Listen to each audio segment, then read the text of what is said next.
Amados irmãos, vamos abrir a palavra do Senhor, Evangelho de Lucas, capítulo 7. Nós vamos ler a partir do verso de número 11. Lucas, capítulo de número 7, a partir do verso de número 11. Glória a Deus. Amém? Lucas capítulo 7, verso 11 em diante, declara assim: E aconteceu, pouco depois, ir ele à cidade chamada Naim, e com ele iam muitos dos seus discípulos e uma grande multidão.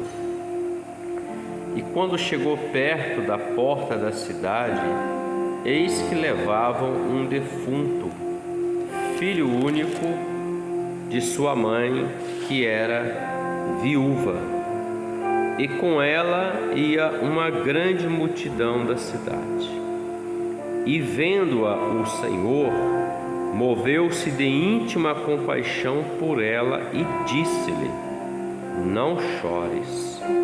E chegando-se, tocou o esquife, e os que o levavam pararam, e disse Jesus: Jovem, eu te digo, levanta-te.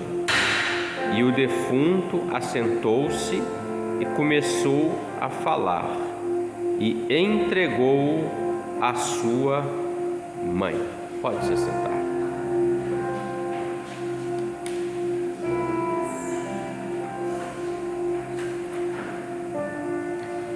Existem situações e situações diferentes uma das outras que nós estamos sujeitos a ela. Nós estamos sujeitos à chuva, que nós não temos controle sobre ela, mas nós podemos nos proteger dela de alguma forma. Nós, quando vamos de um lugar para outro, de um bairro para outro, nós caminhamos ou tomamos uma condução ou um veículo ou uns veículos, e nós procuramos ir na forma mais segura. Pode acontecer de o ônibus quebrar, pneu do carro furar, tudo isso pode acontecer. E são situações que nós até temos como resolver. Trocar o pneu de um carro, basta ter um step, uma disposição, ir lá trocar, depois consertar. Mas há situações que nós estamos sujeitos que nós não temos como resolver. Existem coisas que são impossíveis para nós. A exemplo, o texto que lemos, ele fala de uma viúva. Veja, a palavra que lemos essa noite fala que Jesus chega a uma cidade chamada Naim, nem chega a entrar, é às portas da cidade. O texto diz que ela era viúva e tinha um filho único, não tinha mais filhos, e ele havia falecido. Qual era a enfermidade? Não sei qual a enfermidade que causou a morte dele, mas certamente essa mulher, essa mãe, essa viúva, ela não esperava por isso, porque na ordem natural das coisas, quem espera que um pai vai sepultar um filho, uma mãe vai sepultar um filho? Ninguém espera isso. Normalmente se pensa assim: o filho vai cuidar dos pais na velhice e vai sepultar os pais. É a ordem natural, é o que se espera. Não se sabe quando, como, de que forma. Se espera sim Mas esta mulher, ela já havia perdido o seu esposo. Certamente isso lhe causou dores, sofrimentos, até porque na cultura judaica desse tempo aqui, ainda é até hoje, né? Na nossa cultura, entende-se assim: o provedor sempre será o esposo, a esposa sempre será a auxiliadora, ajudadora. E já nesse tempo aqui, ou melhor dizendo, nesse tempo, o homem era responsável para prover necessidades do lar, e a mulher cuidava das coisas da casa, da família em si. E ela já havia perdido o seu esposo. Então as coisas já não estavam muito fáceis para ela. Mas ela tinha um filho único.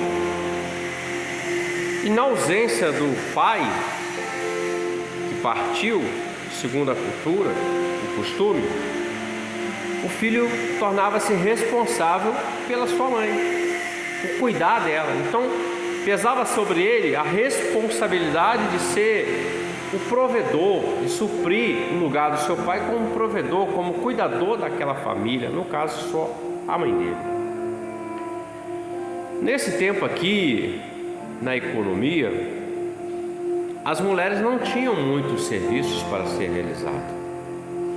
Muito raramente elas tinham uma profissão para exercer uma atividade. Trabalhavam nos palácios, trabalhavam para famílias ricas, mas isso pouquíssimos. Não era como hoje, onde o mercado de trabalho ele é mais aberto, tem mais opções, digamos assim. E essa mulher, nós vamos ver que ela não esperava isso na vida dela. Penso eu, entendo pelo texto, que ela jamais imaginou que ela iria ter que sepultar o filho dela também. Pode até ter pensado em sepultar o esposo, mas o filho, não. E o texto fala que Jesus estava chegando em Naim. Uma multidão foi junto com o Senhor.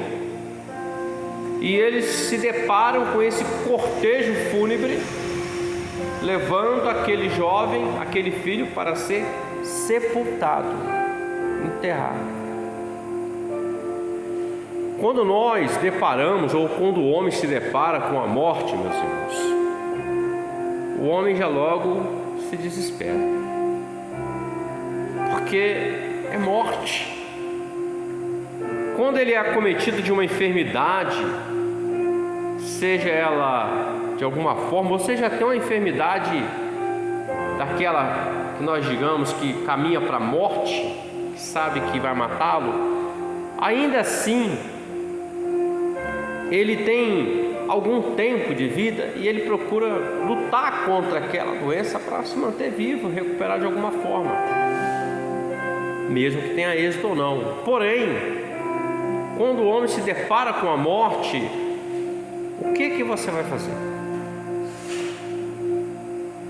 Porque a maior certeza que nós temos é que nós nascemos, estamos vivendo, mas há um tempo determinado. Há um tempo em que o nosso fôlego de vida será expirado, ou na linguagem aí, cancelado. Será tirado de nós o tempo de vida do homem. Você sabe quanto tempo você tem? Eu sei quanto eu tenho? Eu não sei. Mas eu quero, na minha mente, nos meus planos, viver o máximo que eu puder, servindo ao Senhor, é claro, muito melhor. Mas nós não sabemos. Por isso Jesus no Evangelho, ele declara assim: de que adianta o homem ganhar o mundo inteiro e perder a sua alma? Ele está dizendo: o homem se dedicou tanto a conquistar as coisas do mundo e se esqueceu da sua alma, porque a alma é eterna, a vida se expira, e toda conquista que se adquiriu aqui, ela fica Ninguém leva nada daqui para a eternidade que conquistou, nem carro, nem casas, nem esposa, nem filhos, nem ouro, nem prata, posição social, nada. Fica aí. Em alguns casos até cria-se uma contenda familiar, porque morreu o provedor, ele ganhou muitas coisas, tinha muitas coisas, e quem é da família logo quer tomar a mão, meter a mão naquilo que nem trabalhou para conquistar. Mas esse é outro caso. Esta mulher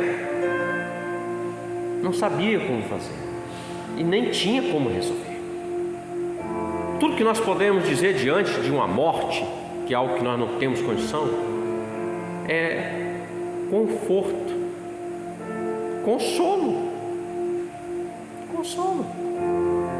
Veja que eles estavam indo para sepultar. Houve um velório, houve um tempo de choro, de condolências, de chegar parentes, aquilo que nós já sabemos como funciona. E tudo que chega ao ouvido daquele que perdeu aquele que está partindo, que foi, isso é assim mesmo, né? Só o Senhor para confortar o coração, que o Espírito Santo console você. Existe alguma outra palavra que vai trazer paz naquele momento? Que vai acalmar o teu ser, a tua alma, o meu? Não existe. É algo que nós sabemos que vai acontecer, nós temos essa certeza, mas nós não queremos que aconteça, essa é a verdade. Pergunta para alguém, qualquer pessoa: você quer morrer hoje? Claro que não, tá doido, quero viver. Ninguém quer morrer, moço. Tem muita gente que quer ver Jesus, mas não quer morrer. Só que é o arrebatamento, né? Arrebatamento é bom, pastor, mas a morte também está dentro do projeto de estar com o Senhor. Nós vamos partir. Se vier pela trombeta, glória a Deus, maravilha. Nós não vamos nem descer as ânsias da morte, vamos subir direto. Mas se não vier, estaremos com o Senhor. Esta mulher passou uma noite inteira, choro, desesperança, insegurança, incerteza, porque, como eu disse, ela era uma mulher. Na mente dela, ela estava sepultando o filho, mas certamente na mente dela ela estava pensando: como que vai ser daqui para frente? E agora? Já perdi o meu esposo, agora o meu filho, aonde que eu vou trabalhar? O que que eu vou fazer? Como é que vai ser a minha vida? São perguntas que creio eu que estavam no coração desta senhora. Quando a mulher naquele tempo, ela não tinha posses, herdades, condições de sobreviver, o que restava para essa mulher seria pedinte ou prostituição. Era esse o caminho. Ou ela seria uma pedinte, caso não tivesse condições, ou quem socorresse ela, ou seria prostituição. Era isso. Então muitas coisas estavam no coração dela, e o texto diz que Jesus viu aquela mulher, moveu-se de íntima compaixão e disse para ela: não chores. Todas as vezes que eu leio esse texto, sempre me vem essa interpretação, esse entendimento. Sempre o mesmo. Ela não pediu nada a Jesus. Ela não fez como Marta e Maria, que foi até o Senhor e disse: se o Senhor estivesse aqui, meu irmão teria morrido. Aí Jesus falou assim: onde colocaram? Foram lá e operou o milagre. Não. Ela não fez como Jairo, que viu que a sua filha estava morrendo e foi até o Senhor Jesus. Não. Ela não fez como a mulher cananeia, que foi clamar, gritar aos pés do Senhor para alcançar um milagre para a filha dela. Não, nada disso. Ela está só sofrendo, lamentando, chorando. Mas o texto diz que vendo ao Senhor, ou seja, o Senhor viu aquela mulher, o que ela estava passando, o sofrimento dela, o Senhor viu toda a necessidade naquela hora daquela mulher. Sabe, meus irmãos,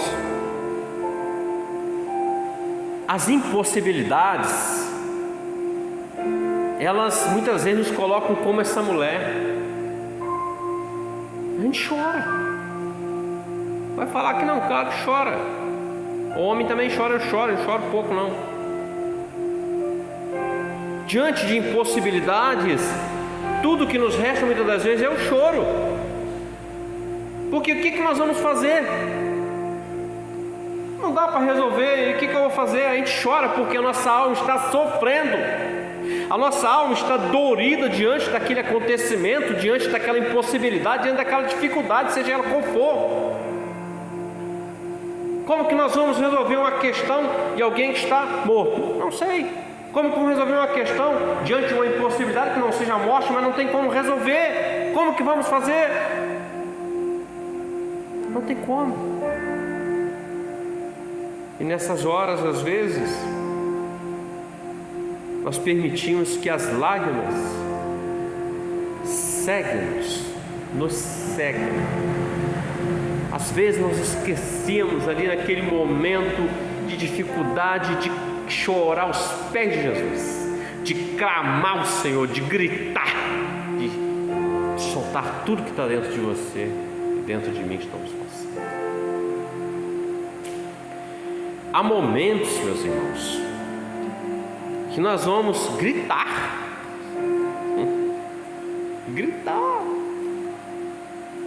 Por que nós vamos fazer? Vamos gritar, chorar, malar com o Senhor. É errado? Não, absolutamente. Mas olha bem, o Senhor está contemplando o teu choro, a tua dor, a tua necessidade, a tua dificuldade, a tua e a minha impossibilidade.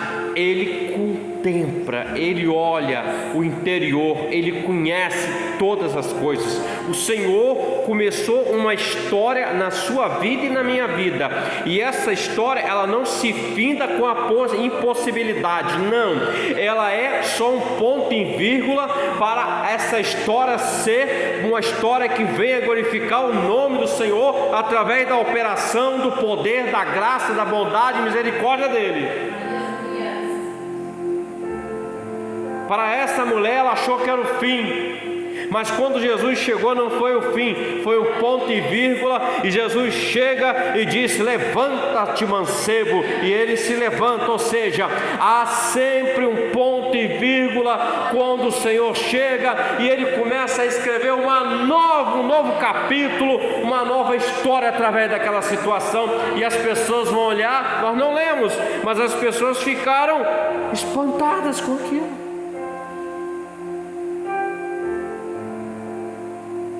Sabe o que vai acontecer com você e comigo? As pessoas vão ficar espantadas com aquilo que Deus está fazendo na sua vida, está declarando sobre ti e sobre mim. Elas vão ficar assim: mas como que é isso? Pasmadas. E você só vai dizer: não sou eu, mas é aquele